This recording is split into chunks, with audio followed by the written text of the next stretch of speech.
Hello friends, welcome to my YouTube channel. आज का अपना जो टॉपिक है वो है series and parallel circuits.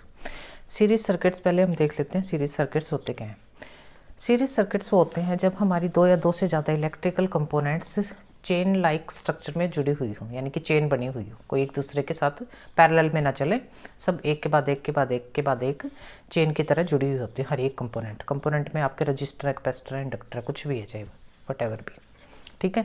when two or more than two electrical components are connected together in a hook chain arrangement, this type of circuit are known as series circuits। ठीक है, अब इसके हमारे कुछ ना पॉइंट्स है सीरीज सर्किट्स को हम कैसे समझेंगे। सबसे पहले वो कहता है कि जो अप्लाइड पोटेंशियल है ना वो शेयर कर दी जाएगी हर एक अमंग ईच कंपोनेंट, यानी कि जितने भी कंपोनेंट सर्किट में जुड़ी होंगी वो सब शेयर करेंगी वोल्टेज को, पोटेंशियल को, राइट। वो कहते हैं कि जो सम होगा ना, जोड़ होगा आपके जितनी भी कंपोनेंट्स की पोटेंशियल है वो किसके इक्विवेलेंट होगा? आपकी सोर्स पोटेंशियल के इक्विवेलेंट, सोर्स वोल्टेज के। तीसरा पॉइंट वो क्या कहता है कि करंट के लिए ना कोई और दूसरा रास्ता नहीं, एक ही पाथ से करंट फ्लो करेगा, यानी कि करंट पे किसी भी तरह की शेयरिंग नहीं है। करंट बेचारा चल दिया है और अपना पूरा सर्किट कर लेगा कंप्लीट उसी चेन के थ्रू। अब देख लो, हमने एक सीरीज का सर्किट यहाँ पे मैंने दिखाया हुआ है। ये मैंने पोटेंशियल अप्लाई की है, सोर्स वोल्टेज बोलते हैं जिसको V। ये पॉजिटिव टर्मिनल, नेगेटिव टर्मिनल है। तीन हमने लगाए हैं कंपोनेंट, तीनों रजिस्टर उठाए R1, R2, R3। तीनों रजिस्टर्स ने शेयर करना है इसी V को। थोड़ा सा अमाउंट ने इसने ले लिया, सॉरी R1 ने ले लिया, कुछ अमाउंट इसी वोल्टेज का V का R2 ने V2 की फॉर्म में ले लिया, कुछ अमाउंट इस R3 ने V3 की फॉर्म में यहाँ पे अपने पास शेयर कर लिया, यानी कि तीनों ने क्या किया, इसको अपना थोड़ा थोड़ा हिस्सा ले लिया है, यू कैन से दैट। ठीक है, करंट अब क्या करेगा, यहीं इस पॉइंट से फ्लो करेगा और ये पूरा करेगा सर्किट अपना चार्ज पार्टिकल्स बोल रहे, करंट बोल। जैसा हमने पीछे भी एक डीसी सर्किट किया था, टॉर्च का जो सर्किट था, उसमें हमने दिखाया था कि कैसे बल्ब कैसे ऑन होता है, कैसे वो चार्ज पार्टिकल्स अपनी एनर्जी को लूज़ करते हैं उस बल्ब के थ्रू, उसको गर्म कर देते हैं और फिर अपने आप थक जाते हैं। थक हार के उनकी क्या हो जाती है, पोटेंशियल में फ़र्क आ जाता है। एक पॉइंट पे हाई थी, जैसे बल्ब के बाद का पॉइंट था, उस पर उनकी पोटेंशियल लो होगी। सेम फंडामेंटल रहेगा यहाँ पे भी, इसको हम प्रैक्टिकली समझेंगे। अभी हमें क्या करना है, अपने आर को फाइंड आउट करना है, कंपोनेंट्स का जोड़ कितना है, टोटल उनका रजिस्टेंस कितना है। ओम्स लॉ के अकॉर्डिंग ही चलेंगे, अप्लाई करेंगे यहाँ पे हम ना ओम्स लॉ। ओम्स लॉ में क्या था, हमने क्या पढ़ा था, V = IR। अब हमारी जो ये पोटेंशियल है ना, ये शेयर होगी V1, V2, यानी तीन हिस्सों में क्या होगी बेचारी, ये डिवाइड होगी एक तरह से। तो ये V किसके इक्विवेलेंट हो गया, हमारी V1 के, V2 के, V3 के। अब ये जो टोटल रेजिस्टेंस है ना, इसको हम बोलते हैं सीरीज़ का रेजिस्टेंस। अब हम चाहते हैं कि इसकी एक ही वैल्यू हो, अलग अलग ना लिखना पड़े, हमें एक ही वैल्यू आ जाए। अगर इसकी जो भी इसका प्रोपोर्शन जो भी है, चाहे 1 ओम का, ये 2 का, ये 4 का, जितने के भी हैं, हम चाहते हैं कि सब का एक ही रजिस्टर मिले हमें सर्किट में, ताकि हमें अपना कैलकुलेशंस करने में दिक्कत ना आए। ओके, तो उस सीरीज़ के रेजिस्टेंस को हमने नाम दे दिया RS। RS क्या होगा, तीनों है सीरीज में, तीनों को इकट्ठा जोड़ देंगे, इन तीनों का सम है हमारा RS। अब हमने अपनी जो सोर्स वोल्टेज है ना, ये इक्विवेलेंट रख, ये लेके इसके इक्विवेलेंट क्या रख दिया, V1, V2, V3। Ohm's law के अकॉर्डिंग हमने यहाँ पे सिर्फ रिप्लेस किया है V को IRS से, क्योंकि करंट और रेजिस्टेंस का मल्टीप्लिकेशन ही था ना वोल्टेज। ये जो सोर्स है करंट फ्लो करेगा और ये कुछ इसमें कंपोनेंट में रुकावट है, रेजिस्टेंस है, इनका जो हमारा प्रोडक्ट है वही हमारा वोल्टेज है। किससे रिप्लेस किया, V को तो हम IRS, टोटल R से करेंगे ना, टोटल R क्या आ गया हमारा RS से कर दिया। V1 कितना है हमारा, ये करंट मल्टीप्लाई इस R1 के। V2 कितना है, यहाँ से जो करंट आएगा I मल्टीप्लाइड R2। V3 कितना है, current I into R3। I हमने ले लिया कॉमन, दोनों केसेस में कैंसिल हो जाएगा। RS की वैल्यू हमारी फाइंड आउट क्या होगी, R1, R2, R3। ठीक है, अब हमने यहीं पे वही सेम सर्किट उठाया। अब यहाँ पे हमने क्या किया, कुछ नहीं किया, हमने प्रैक्टिकल देखने के लिए इनकी वैल्यूज़ पुट कर दिए कुछ। ये जो सोर्स वोल्टेज थी इसको हमने रख दिया 60 वोल्ट के इक्विवेलेंट है। इसकी वोल्टेज कितना, पोटेंशियल कितना है इसमें, 60 वोल्ट। ठीक है, और ये फर्स्ट रजिस्टर है हमारा 150 ओम का, सेकेंड R2 है हमारा 50 ओम का, और R3 है हमारा 100 ओम का। सबसे पहले तो हम क्या करेंगे, करंट फाइंड आउट कर लेंगे सर्किट में कितना, हमें R पता है, इसका सीरीज रेजिस्टेंस आराम से निकाल लेंगे, तीनों का जोड़ करके। वोल्टेज पता है तो करंट निकालना है। हमारा मेन फर्स्ट जो मकसद है वो क्या है, करंट फाइंड आउट करना। अब यानी यही सर्किट से हम करंट, पहले तो हम रजिस्टर निकालेंगे RS, ये सर्किट मेरा देखिए, ठीक है।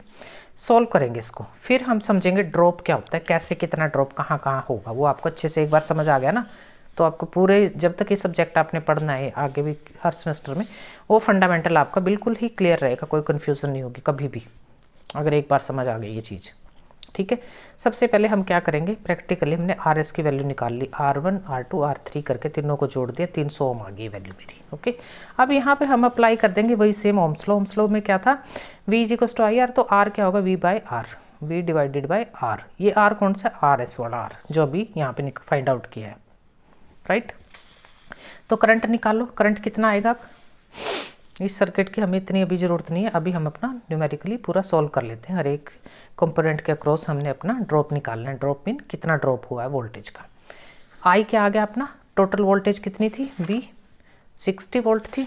दिस V गिवन यहाँ पे लिख लेती हूँ, V जो है हमारा सोर्स वोल्टेज, VS कितना है 60 वोल्ट। करंट क्या आएगा आपका 60 / 300, RS 300 था, 0 से 0 कैंसिल, तो ये आ जाएगा 0.2 एम्पियर। अब वोल्टेज है 60 वोल्ट, करंट आ गया हमारा 0.2 एम्पियर। अब हम निकालेंगे अपना हर एक कंपोनेंट के अक्रॉस, हर रजिस्टर के अक्रॉस कितना वोल्टेज का ड्रॉप हुआ, कितना घाटा हुआ, कितना शेयर करी R1 ने वोल्टेज को, ठीक है। V1 की वैल्यू फाइंड आउट करेंगे यहाँ से। करंट आ गया, R1 है हमारे पास, तो क्या कुछ नहीं करना, ओम्स लॉ अप्लाई करके करंट कितना है 0.2 ओम एम्पियर, और R1 की वैल्यू कितने 150 ओम है। तो इसको सोल्व करके हमारा क्या आ गया, V1 = 2/10, बिल्कुल सिंपल सोल्व कर दिया, इंटू 150, 0 0 कैंसिल, 15 दूनी 30 वोल्ट आ गया आपकी V1। अब निकालो अपना V2। V2 कितना है कि करंट सेम है, पूरे पाथ सर्किट में करंट का कहीं भी कोई शेयरिंग नहीं है, कहीं डिवीजन नहीं है, कहीं पाथ चेंज नहीं हो रहा है, तो करंट आई 0.2 एम्पीयर ही रहेगा। R2 की वैल्यू कितनी है अब 50, 2/10 इंटू 50, 0 से 0 गई, 5 दूनी 10 वोल्ट आ गई। अब तीसरा ड्रॉप और निकालो, V3 I इंटू R3, आई की वैल्यू है 0.2 इंटू R3 की वैल्यू कितनी थी ऊपर अपनी 100 ओम, 2/10 गुना में 100 यानी आ गई 20 वोल्ट, ठीक है। तीनों वैल्यू आ चुकी हैं अपनी। अब हम पहले तो इसको देख लेते हैं कि क्या तीनों वैल्यू अलग अलग ड्रॉप को अगर हम इकट्ठा भी करते हैं, क्या ये इस चीज़ को वेरीफाई करता है, किसको, दिस वन, ये फार्मूला V करो, V = V1 प्लस में V2 प्लस में V3। V कितना था सोर्स वोल्टेज, VS से कर लेते हैं इसको डिनोट, 60 थी। ये कितनी आई फर्स्ट हमारी 30, 10 और 20, 30 वोल्ट प्लस में 10 वोल्ट प्लस में 20 वोल्ट, 60 थी, 30 60 वोल्ट, 30 और 10 40 20 60 वोल्ट। हैंस प्रूव्ड, ये चीज़ तो हमारी प्रूव होगी है, हैंस प्रूव्ड, मतलब इसमें हमें कोई दिक्कत नहीं। अब हमें क्या चीज़ समझनी है, अब हम हर एक वोल्टेज की अपनी वैल्यू रख के अब हमें ड्रॉप क्या चीज़ है वो समझना है। यहाँ पे थोड़ा सा आपको ध्यान से यही चीज़ हमें अब समझनी है अपनी, ठीक है। जो हमने न्यूमेरिकली प्रैक्टिकली तो हमने हर चीज़ की वैल्यू निकाली, अब हमारे पास कोई ऐसा पिटफॉल नहीं है कि हमें कुछ ना पता हो, हमें हर चीज़ की वैल्यू पता है अब, ठीक है। यहाँ पे जो वोल्टेज थी ना, ये जैसे ऊपर वाला सर्किट अगर हम दिखाएं, R1 की वैल्यू मैंने पुट कर ली थी V1 V2 V3, मैं इनको यहाँ पे लिख लेती हूँ। V1 कितना आया, अब हमने फाइंड आउट किया था, V1 आया था हमारा 30 वोल्ट, ठीक है। V2 कितना आया है, सॉरी V1 कितना आया 30 वोल्ट, V2 कितना आया न्यूमेरिकली जो हमने अभी फाइंड आउट किया था 10 वोल्ट, और V3 की वैल्यू कितनी आई अपनी 20 वोल्ट। तीनों का जोड़ 60 ही बना था ना, 30 10 30, ठीक है। अब देखिए भाई यहाँ पे क्या समझना है आप आपने, अब जब हम इस सोर्स वोल्टेज पे चले थे ना 60 वोल्ट पे, पॉजिटिव टर्मिनल पे तो थी 60 वोल्ट और नेगेटिव पे थी लोअर ग्राउंड पे था ये बिल्कुल 0 वोल्ट, यानी कि H पॉइंट जो मैंने लिया है A पॉइंट में वोल्टेज का जो डिफरेंस है ना कितना है, पोटेंशियल डिफरेंस बोलते हैं इसको, यहाँ 60 है एक पॉइंट पे, यही वोल्टेज 60 वोल्ट है, यहाँ 0 वोल्ट है, ठीक है। अब हम कंसीडर कर लेते हैं, मान के चलेंगे कि हमारा इसमें A पॉइंट से लेके B पॉइंट यानी वायर में कोई रेजिस्टेंस नहीं है, इसको नेग्लिजिबल मानते हैं, 0 भी नहीं है, नेग्लिजिबल है, बिल्कुल ही काउंटेबल नहीं है।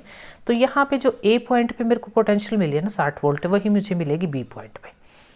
अब बी से आगे हमारा क्या है, यानी कि करंट क्या रहेगा, यहाँ पे हमारा करंट तो सेम ही था ना। अब यहाँ भी इस पॉइंट से लेके सी पॉइंट तक यहाँ पे मेरी वोल्टेज में अब कुछ ना कुछ फर्क आएगा। उस वोल्टेज के फर्क को बोलते हैं वोल्टेज ड्रॉप। किसके, इस कंपोनेंट इस आर के क्रॉस, क्योंकि आर की कुछ वैल्यू 150 ओम है ना, अच्छी खासी वैल्यू 150 ओम। तो यहाँ पे इसमें क्या किया है, 60 टोटल था ना बी तक, ये 30 वोल्ट को इसने खर्च कर लिया इस R1 ने। कैसे खर्च हुआ वो, इस वोल्टेज को कैसे खर्च किया, करंट फ्लो हो रहा था, चार्ज पार्टिकल पूरा एनर्जी के साथ चले थे, 60 वोल्ट की इनके पास एनर्जी थी पूरा चार्ज पार्टिकल्स के पास। जैसे यहाँ रुकावट हुई ना इस R1 में, इसमें इसके अक्रॉस उन्होंने क्या किया, इस वोल्टेज को खर्च कर दिया, खत्म हो गई उनकी पावर, मतलब पूरा एनर्जी अपना प्रोटीन शेक पी के चले थे अच्छा पावरफुल, यहाँ आते आते थक गए, यहाँ से निकले तो आधी एनर्जी इनकी लूज हो चुकी थी, 60 से 30 पे थे यहाँ सी पॉइंट पे जब आए। अब कितनी एनर्जी उन पार्टिकल्स के पास, पोटेंशियल कितनी है, क्षमता, एनर्जी कुछ भी कहो, यहाँ पे इनके पास है अब 30 वोल्ट सी पॉइंट पे। सी से लेकर डी तक 30 के साथ आराम से घूम रहे हैं, वो चल दिए। अब उनके पास रास्ते में फिर दूसरी हर्डल आ गई, कौन सी आई है, R2 वाली। अब यहाँ पे उस 30 में से इन्होंने 10 को फिर ख़त्म कर दिया अपनी को, पावर को, एनर्जी को, ठीक है। कितनी लॉस हो गई, अब 30 लेके चले थे, डी पॉइंट तक थी 30, लिख देती हूँ, ठीक है। अब यहाँ 10 और खर्च होगी, ई पॉइंट पे आके कितनी बची, 30 में से 10 और गई भाई, उनके पास बची है 20 वोल्ट। ई से एफ तक क्या है, कोई रुकावट नहीं थी, वायर ही थी, तो ये 20 के 20 के साथ इस पॉइंट तक पहुँच गए आप, ये चार्ज पार्टिकल्स, यानी कि करंट बोलते हैं जिसको, इलेक्ट्रॉन्स का फ्लो है ना करंट। तो एफ से लेके जब जी तक आएंगे ये, इस 20 में से 20 की 20 खर्च कर दी इन्होंने, यहाँ 20 का फिर से रुकावट आ गई, 20 वोल्ट फिर खर्च होगी इनकी। तो यहाँ पे अब ये बेचारे आ गए 0 वोल्ट पे, जी पॉइंट से कितने वोल्ट पे, 0 पे। जी से लेके एच पॉइंट तक ये 0 वोल्ट पे ही है। अब फिर आप कहोगे कि क्या एक ही राउंड पूरा किया इन चार्ज पार्टिकल्स ने, तो एक ही राउंड तो पूरा नहीं करेंगे ना सर्किट में, हमने तो कई घंटों के लिए सर्किट कौन रखना है ना। अब ये बेचारे 0 वोल्ट यानी कि पूरा थके हारे जो चार्ज पार्टिकल्स है ना, इलेक्ट्रॉन्स, जब इस पॉइंट पे पहुंचते हैं अपने नेगेटिव टर्मिनल, यहाँ क्या है, ये तो पावर हाउस है ना, प्रोटीन शेक, इसके बाद तो बहुत पूरा पड़ा है 60 वोल्ट। अब फिर से इनको एनर्जी देगा, जैसे ये अपना यहाँ से निकलेंगे ना, इसके अंदर घुसेंगे बैटरी के ये इलेक्ट्रॉन्स, फिर पूरी 60 वोल्ट पोटेंशियल एनर्जी के साथ ये फिर से अपना मूवमेंट शुरू करेंगे, और फिर ये चक्कर चलता रहेगा चलता रहेगा चलता रहेगा। समझ आ गया होगा।